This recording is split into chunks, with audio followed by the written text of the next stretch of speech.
Good afternoon and evening, gamers. Welcome to another exciting interview with Games with Dave.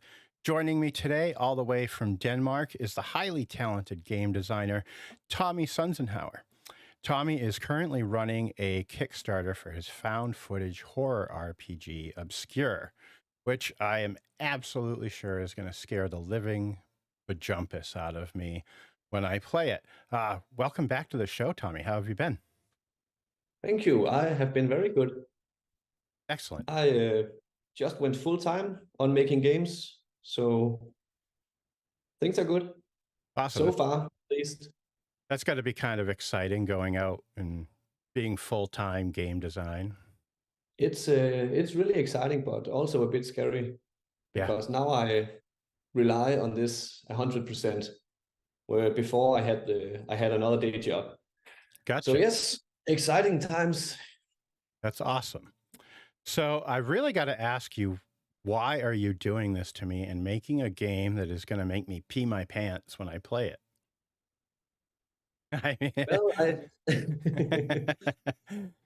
Well, I definitely made it to scare people. I made it because I have always been a huge fan of horror, and the horror film that scares me the most are actually these found footage horror movies. Like, the obvious one to mention would be like the Blair Witch Project. So that was a huge inspiration, and I'm making RPGs and I love this found footage horror, so I thought, why not combine the two? Nice. Well, you can definitely, I think, feel with what I've read on the Kickstarter page and saw in the preview, you can feel your passion for the found footage horror movies in it. Like, it comes through loud and clear. So I think you've done a fantastic job. Thank you very much. So one thing I think is really cool about this project is you're doing all of the graphics and everything in analog versus digital for the most part.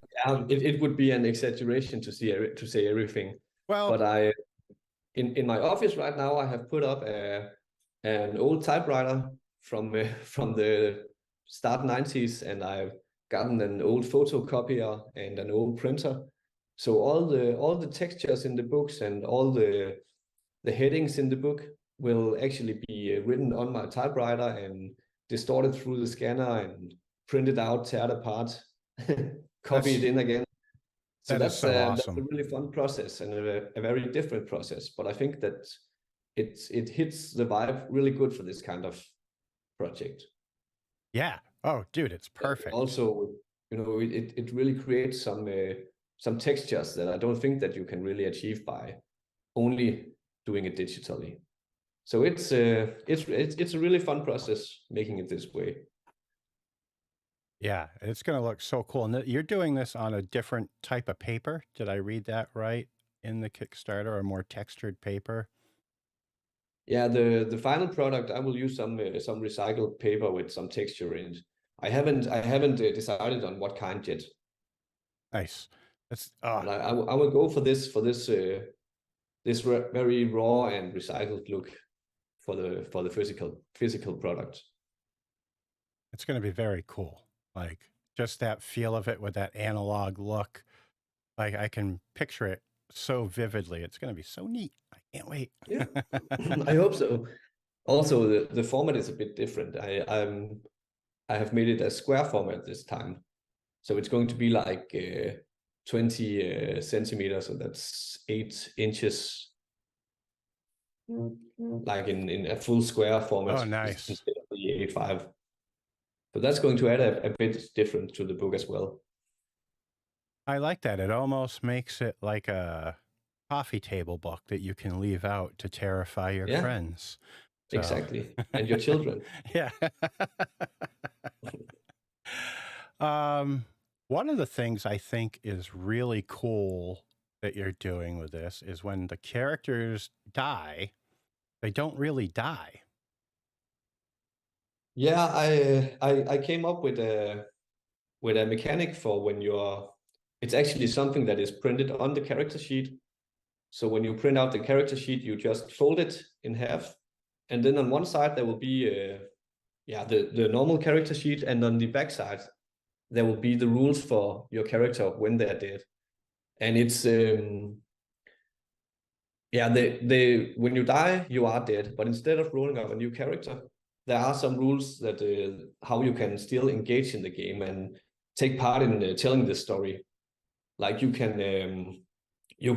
roll a dice when you die, and then you can either become an evil spirit or a helpful spirit. And then there's a list of different things that you can do throughout the rest of the game that can either help the characters or make the whole thing a lot worse. Nice.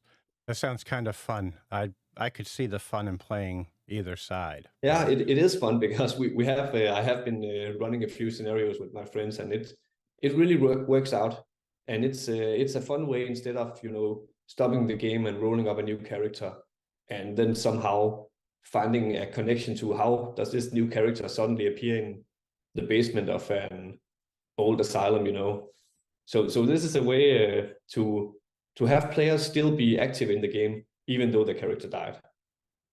Nice. You brought up the old asylum, and that just gave me the creeps. Yeah, there will be a lot of horror cliches in this. That's great. Like, is there, like, say, an abandoned hospital and stuff like that? Or, well, I mean, the asylum, I guess, qualifies as a hospital, but but there will be of course something taking place in a dark forest, and there will be an haunted mansion, all the classic setups for horror movies. And speaking of dark forest, the preview video that you put up, that oh man, it's like I'm watching this, I'm like, what is going on here? And then I see that white thing move in the background. I'm like, oh, that's what's going on here. And I'm like, I want no part of that guy. I would just turn around and run as fast as I could. Yeah, I was running around with my camera out in the forest to make the trailer, but but the creatures that you see in the trailer are actually footage from an independent horror film, an upcoming horror film from a guy named Jake Robinson. Oh, nice. Who got in touch with me because he saw my game, and then we talked a bit, and he allowed me to use a few of the clips from his upcoming movie called The Cryptic Collection in the trailer. So the creatures you see are actually aliens from his movie. Oh, neat. That's pretty cool. Yeah, I got to write that down real quick. So I put a link in the Kickstarter in the bottom of the Kickstarter page in the thank you section. Perfect. So I will have to check that out. So you mentioned the character sheet and it folding in half. Can you kind of give, and I wish I had thought of this like I did last night, we could have made a character on stream. Yeah. If I had thought of this, we could do it still. We can figure it out. But how does the character creation process work? It's a pretty simple process. Since the game is it's mostly made for one-shot scenarios. I have made since I started working on the game and started promoting it, I have been putting in some longer campaign rules that are optional rules in the book.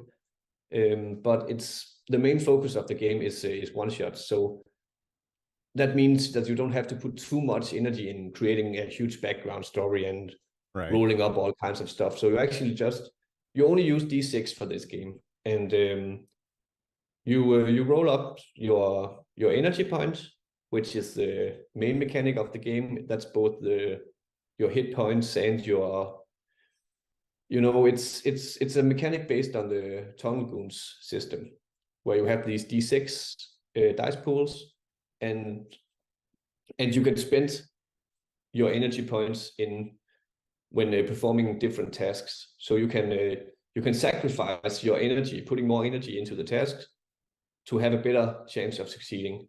But that also means that you have a lower HP. Oh, boy. So you roll up your energy, and you You come up with a phobia. That's pretty important to the game as well. And then you just roll up some equipment and write down a profession and a short background story. And that's it. Oh, that sounds easy as can be. Yeah, So. it is. And as I also put in the book, I have this this game master tools section in the book with different suggestions and optional rules. I also wrote in that it's a good idea to actually, it's a fun way to create characters by starting with rolling up the equipment they carry and then take it from there. You see, if you roll up like a video camera, then it would be obvious that you are a film student or you're making a documentary. And if you roll up a revolver, you could be a police officer or a private eye. That's how we did it when we play tested it. Nice. And that actually made a lot of sense, and that got the creativity flowing with the players. That's awesome. That does sound like a very logical thing to do when making the character start out that way, because, you brought up the video camera, which instantly makes me think of two things. One that you've already talked about, the Blair Witch, and the other is one of the most terrifying video games out there, Outlast. Outlast. Oh, God. Yeah, Outlast is also, I also mentioned that a couple of times in the campaign. Outlast is one of my favorite games, one of the most scary games I ever played. My son introduced me to it, and that game is a big bag of nope. Like, Yep. going in there and just you've got the night vision and everything, and you turn it on and something's there in front of you, and it's like, I know your game is going to make me scream when I let somebody else play it. I hope so, Dave. but that's actually, it's fun that you say Outlast, because that is one of the Outlast, like in video games, that Obscure is kind of the role-playing version of Outlast, because every time when I write a scene for the scenarios, I have Outlast in the back of my head. This thing that you only carry a camcorder and a flashlight and hiding in the closets while someone is walking around in the hallways. It is a game about running and hiding, and not so much about combat. Yeah, I don't think murder hobos are going to be very happy with this, because they're probably going to die. So, one thing that you mentioned a few minutes ago that is a really neat aspect of this project is dice. And there are custom dice that you can get at a particular pledge level. And can you tell me how, because there is a mechanic worked into the dice, if I read it right. Yeah, it's that you only use D6, so the custom dice will also they are just regular D6s, but two different kinds. And I don't know if I can say I stole, but I borrowed a mechanic from the Alien RPG. They have this mechanic with I don't know, what is it called, paranoia dice or something in that game. Yeah, it's along those lines. Yeah. During a session of Obscure, the game master can, every time you experience something terrifying to your character, especially if it's something that's connected to your character's phobias, then the game master can grant you these anxiety points, and you put them on your character sheet. And that means that the next time you make a roll, you use your energy dice, but then you have to add a second dice for each anxiety point that you have. The second dice will be a different colored dice, and if you hit a 1 on that dice, on that die, I think it's called, then your character panics, and the game master will come up with the worst possible outcome of the situation. So that means when your character is really scared and in a really bad situation, they actually have a higher chance of succeeding their tasks, because their body is more alert. That is the thought behind it. So you add these anxiety dice to your normal roll, so you have a higher chance of succeeding, but you also have a higher chance of panicking. Nice. So that's kind of a neat mechanic. That is really neat. I like that a lot. And I said to myself before I made this project, I didn't want to make all kinds of extra stuff. I only wanted to make a scene. But I can't help myself, so I had to make some dice. But it also stops there, nothing more. The book and the dice.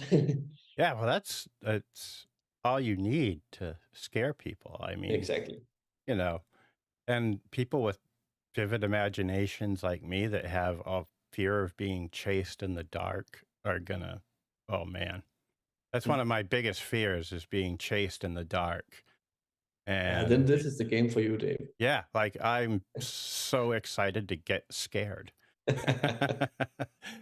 I've got a kind of funny story about the Blair Witch that I'll tell you. Back when that first came out, like everybody thought that was real. I Like remember. there was no internet, anything like that, as you know. And um, me and I want to say 3 of my friends were sitting in my apartment, and we were watching one of the documentaries that they made that they were showing on Fox. Yeah. And, The and Legend of the Blair Witch, I think it's called, right? yes, yep, that's exactly what it was. And they're sitting there, they're all leaning forward and just locked right into the TV. And I was listening to Heather talk.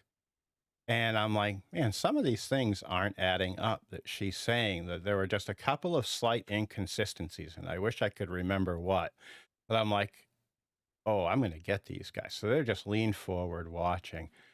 And I just took the deepest breath and let out this loudest scream. And you've never seen 3 200-pound guys jump off a couch so fast. It was amazing. And it was some of the most fun I've had scaring them. And then like the truth came out about it, and it was kind of like, aw. Yeah. Not that I want 3 people to get murdered in the woods or anything like that, but they did such a marvelous job of making you It was believe. brilliant marketing of that Yeah. movie. And now you mentioned the internet, they had a website. They made an official website before the movie came out. I don't remember what was on it except for these missing people posters. That's Just right. as part of their strategy to make this whole thing seem real. They did such a good job with that. And I forgot, I was thinking the internet wasn't around, so it just It was wasn't. around. It just wasn't. Something that everyone had. And it wasn't something that was like focused on discounting stuff like that either, like No. everybody just bought right into that. And then that's what made it such an awesome movie. Yeah. I actually, I got to, I did a bit of writing with the one of the instructor. What's it called?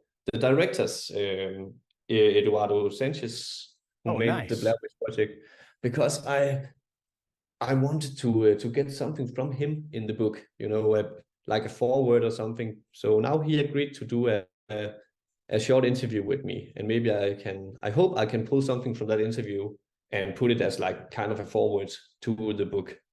That would be really awesome. So now I just have to find a time and set up a meeting with him. Dude, that is so cool.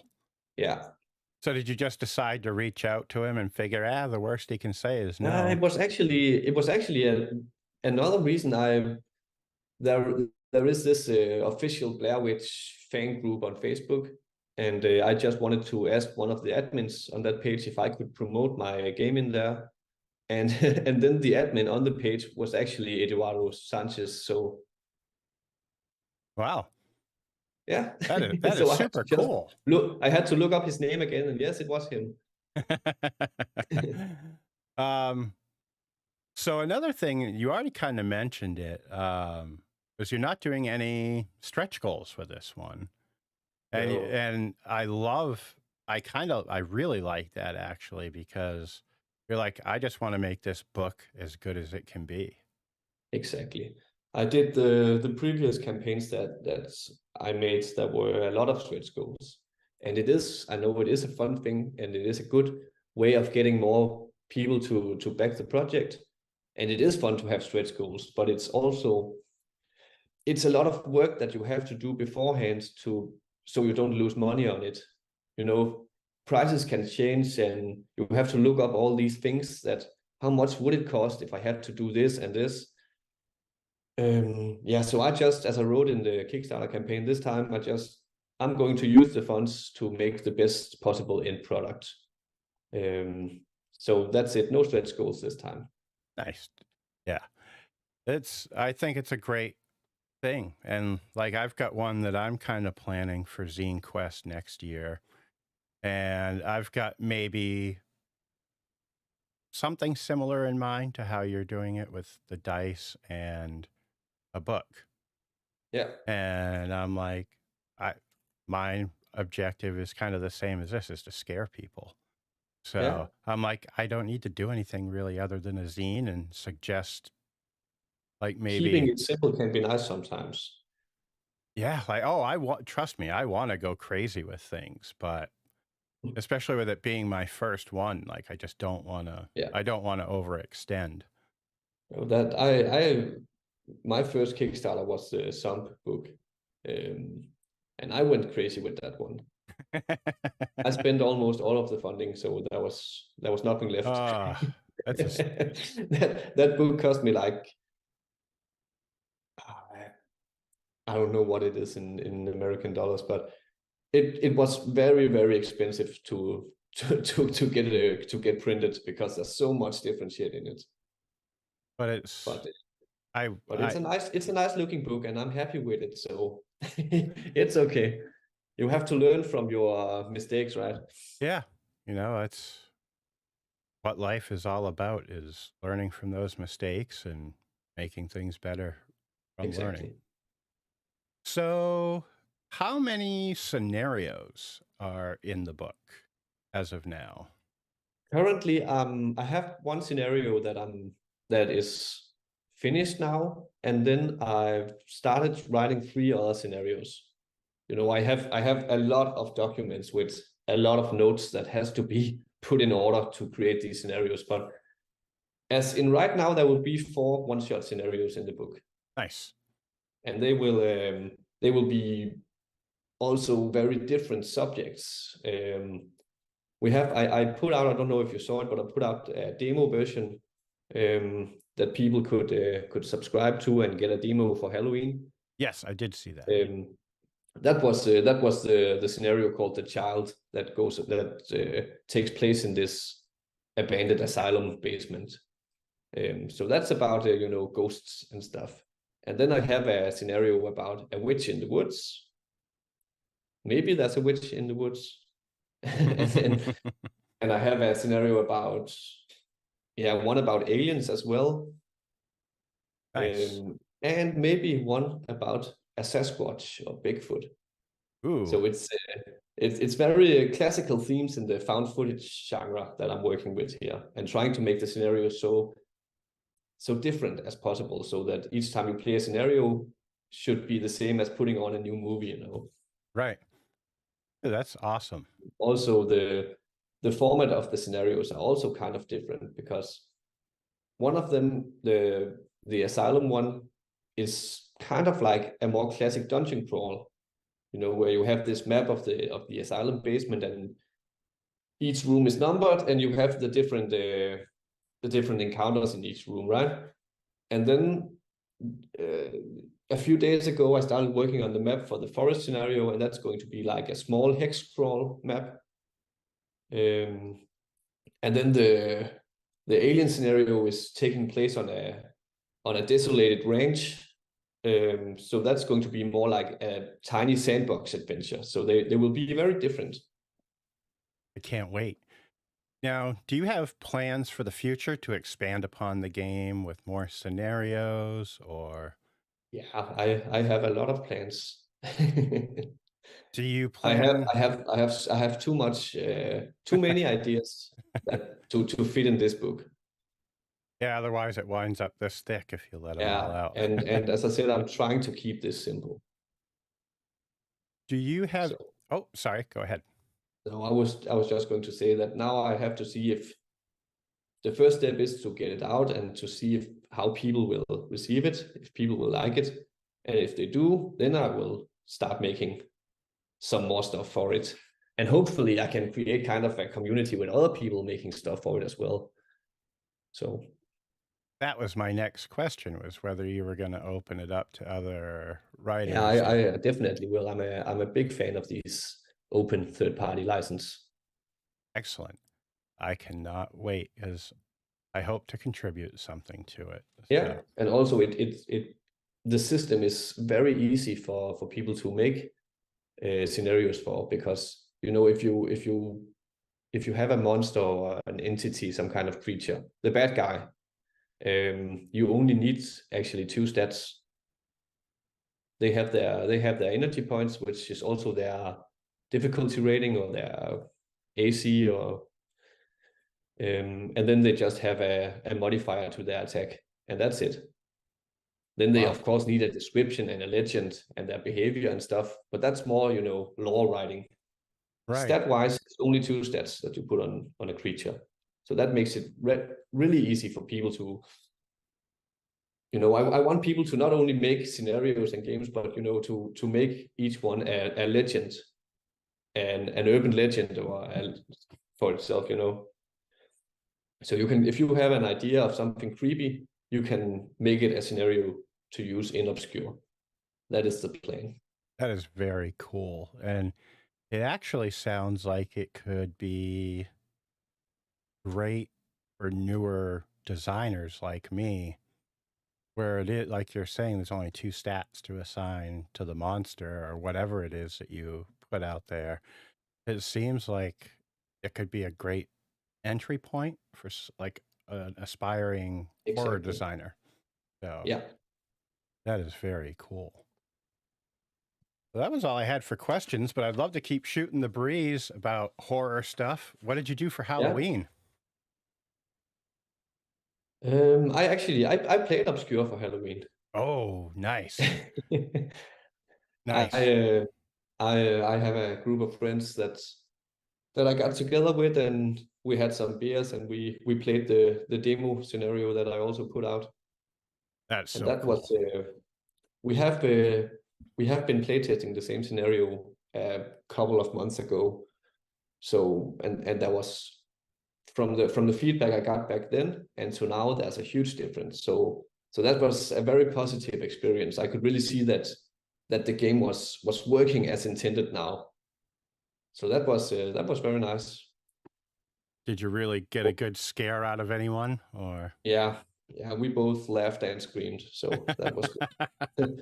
But here in Denmark, Halloween is not that big of a thing here. No, it's crazy over here how big it is. Yeah. Like, it is. I wish it were bigger here. People do put out pumpkins, and some houses will put something in their front yards, and there are some kids that goes around trick or treating, but it's not a big thing like in America, not at all. Yeah, now we're already getting ready for Christmas, so yeah, it's obnoxious. Oh shoot, I just lost my train of thought. It'll come back to me. Oh boy, I keep doing it. My brain is just crapping out on me. Yeah, no worries. There was something I just had that lined right up off of what you said, and it went in one ear and out the other. Yeah, I'm umming too much.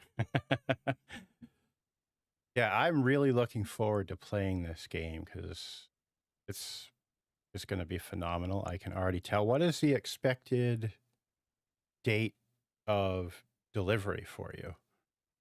Hopefully pretty fast. I in the Kickstarter I wrote February next year. Oh, that is fast.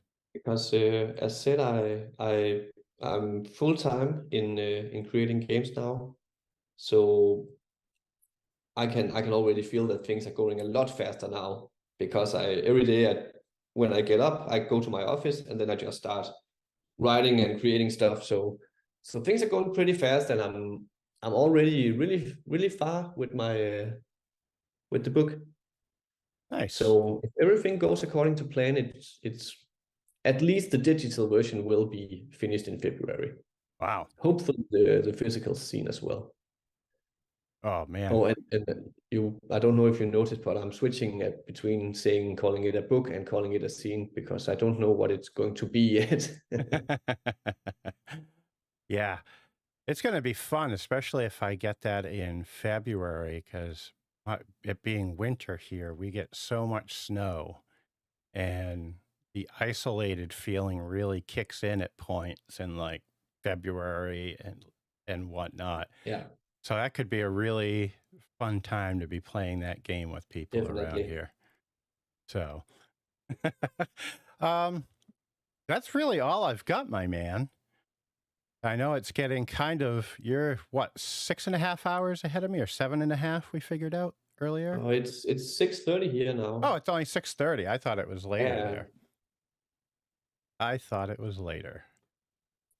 So, yeah, did you have anything else you wanted to mention about the game, or? No, but for people that haven't checked it out yet, go check it out.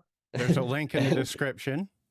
yeah, thank you, Dave. And yeah, I maybe I want to tell a bit about creating these images that is Yeah, in the book, absolutely.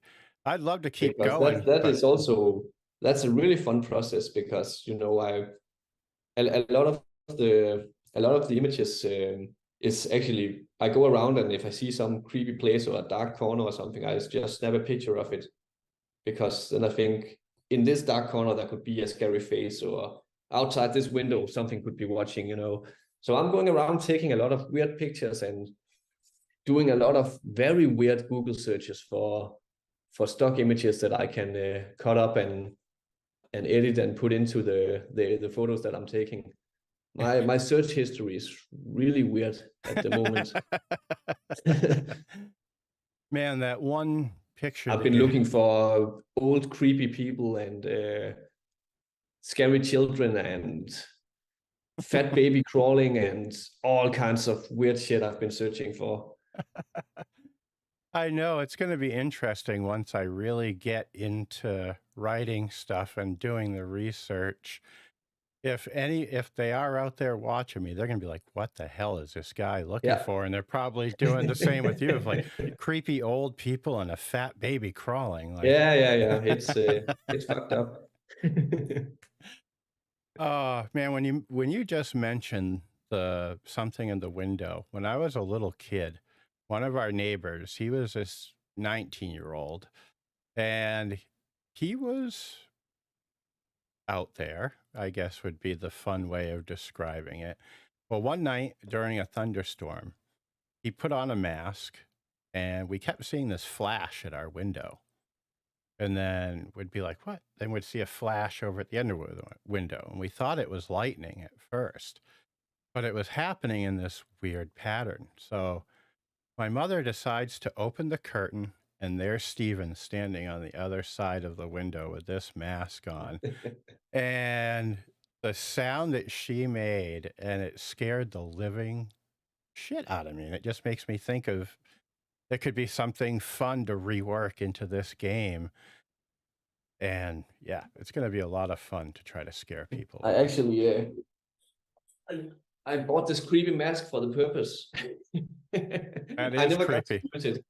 Yeah, I was planning on using it for the scenario somehow, but I didn't get to do that. And then I planned on using it for the trailer that I was making, having someone put that mask on and putting on some black robes and standing down in our basement so I could make some film. But I really didn't. Time got away from me, so I ended up using these clips from Jake Robinson's movies.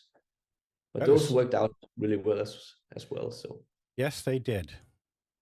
That one picture that you have up on the Kickstarter page, and it's going to end up flashing up on the screen in a minute for people watching, is the woman crawling through that vent. It looks like. oh yeah, that's one of my favorites. Uh, That is actually that is a scene from the scenario, the one that I put out as a free demo as well. yeah, I got to You get. can end up in an air duct getting chased by this old woman who wants to have a little taste. That is very disturbing. Very disturbing stuff. It's yeah. See, it's just popping up on the screen now for folks watching at home, and yeah, I think I would probably freeze if I saw something like that coming at me, and then just be like, "Oh shit! Oh shit! Oh shit!" and start trying to crawl backwards and hope I didn't fall. Have you ever played the game Manhunt? Yeah, I did. Oh my God. That is many years ago. I I think that think it was a was PS2, maybe wasn't it? on the PlayStation 2 or something Yeah. I played. Yep. And So man, I vaguely remember the game. I remember something about it. Everything is from security cameras, right? It's yeah. from those weird angles up in corners, and Yeah, it was I remember about it being scary, but I don't remember the details of the game. this like rich dude that basically paid to have you taken out of prison and drop you into this Yeah, that's right. and kind of drop you into this town, for lack of a better term, that he'd made, that was this abandoned city, and you have to creep through it to get out. And the sound of the feet, the footfalls coming after you when people would chase you, I will not play that game still to this day. Like, people will turn it on and be like, "You want to play Manhunt?" And I'm like, "I'm leaving. Bye." Like, those are They my also they made a Blair Witch game. Not recently, but yeah, a few years ago, I think. really. That was yeah, that was some really creepy shit as well. I'm gonna have to You're check this that out. I think you're a former police officer or something, walking around in the woods searching for something, and you have your dog with you, if that's any comfort. But besides that, you only use your flashlight and your camcorder. So that if you like creepy games, you should check that out. Yeah, It I has will. it has this it really catches the vibe of the original Blair Witch movie. That movie is so good. I And think a lot of people doesn't think so, but I think it's people that weren't there when it came out, you know. it's the younger kids that weren't Yeah, convinced it was real. yeah. A lot of people are just saying that nothing happens in the movie. You don't see anything, but that's the whole point. That is what the Blair Witch Project is, a movie that still works for me. I have been I call it research. Now I'm doing this game. I have been been watching a lot of found footage movies lately. When the little one is put to bed, I'm going out in the living room, putting my chair up in front of the TV, and then I'm just starting watching found footage movies. What are some of the best ones that you've watched that are newer?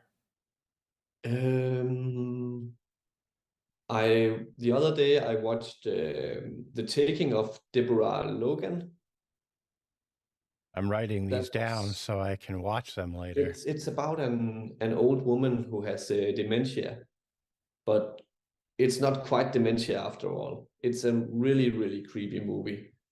And then I watched an Asian flick called, I think it's from, it wasn't Japanese, it was maybe Korean, I think. It's called Incantation. It's on Netflix. That was a very very effective movie as well. I think the whole concept of found footage movies, this thing that it puts you in the first person view, that is what makes it so effective for me at least. Yeah, like if you let yourself get immersed in the movie, you basically become The one with the the one. camera, right? Yeah, and like I get so sucked into horror movies, and my past two interviews, I've talked about the Texas Chainsaw Massacre. Mm. And man, that movie, it's almost 50 years old, and it still scares the crap out of me. Between the mix of the soundtrack, the camera Yeah. angles, and all of that, it's like, ugh, I don't, yeah, I don't want to experience that, but I love watching it. um, so the taking of Deborah Logan and Incantation. I think Yeah, I'll that give. was I think that was two of my favorites that I watched recently. Yesterday I watched that really weird movie called Skinamarink. Have you heard about that one? No. No, I don't want to recommend it because it was, I don't know what it was. It was this analog horror taking place in a house where all the doors and windows had disappeared, I think. Hmm. And then there's these two children alone in the house, and nothing really happens. It's just creepy, creaking doors opening and weird old cartoons on the television, and it was really, really weird. That It sounds gets weird. Yeah, and it was way too long. It was only 1.5 hours long, but it felt like forever because it was so slow, such a slow burner. But Wow. I kind of enjoyed it anyways because it had a really creepy atmosphere. I But like it's not a recommendation from me because I know it will definitely not be for everyone. For everyone. but sometimes that creepy feeling is more terrifying than in your face horror because it Yeah, just yeah, I agree. it's so unsettling. Just Yeah, it throws you off balance, and it's like, yeah. what, like you said, what is going on here? And it's like, I love horror movies like that. Jacob's Ladder was one that I Mm. felt was kind of like that. It It, was, it has been many, many years ago I saw Jacob's Ladder, so I don't remember that much from it. I have to go rewatch it, I think. I would have to rewatch it to really pull up any scenes or anything, but I just remember it being an unsettling movie. Hmm? And because I remember this scene of something pushing through like gray or black rubber, kind of how you'll see in the zombie movies. They do that to simulate reaching through glass. And it just made the weirdest sound. And I was like, what is this? So, oh, Pavu's in the chat. And he said, Jacob's Ladder gave me nightmares for weeks when he was 6 years old. Oh, that's early to watch that movie. Yeah. Oh, man. Speaking of that, like, you said you put the kid away. My dad used to just watch horror movies with me. Yeah, but my kid is only 2 years old. Oh, I probably saw horror movies at 2 years old. Like I saw The Howling when I was about 6 for the first time. And oh man, I hid under my bed a couple nights. I was so scared of a werewolf coming after me. And then Pavu says, so yeah, do not leave your children alone with the TV at 10 p.m. No, true. Yeah, that's usually my bedtime. So I'm getting old, so I go to bed early and get up early. I do that sometimes as well. But that's when I put my kid to sleep, sometimes you just go to sleep as well. Yep. Pavu, I hope you're doing well. I've got him on next week. So Is it Pavel Kickman? yes. Yep. Yeah. Yep. Very good guy. So all right. Trying to think, there was something, it's going to drive me nuts. I'm going to remember the question I had for you as soon as we wrap this up. Yeah, So that's fine. Then you can, I'll just message you and I'll throw it up yeah, in do the. that. All right, my man. Well, I will let you get going and get about your evening. Yeah. And thank you so much for coming on again. Thank you And for having me on once again. oh, It was nice talking to you. it's always good talking to you. So And I wasn't that nervous this time as the no, last time. nor was I. I just keep having brain farts and I can't remember Yeah, things. And that happens. yeah. And Papa said, all good, happy to listen for a bit. I couldn't be here from the start. That's all right. It will be on YouTube, right? Yep, it's going live right now, and as soon as we're done, it will loop back to the beginning. So Yeah. well, have a great night, my friend. And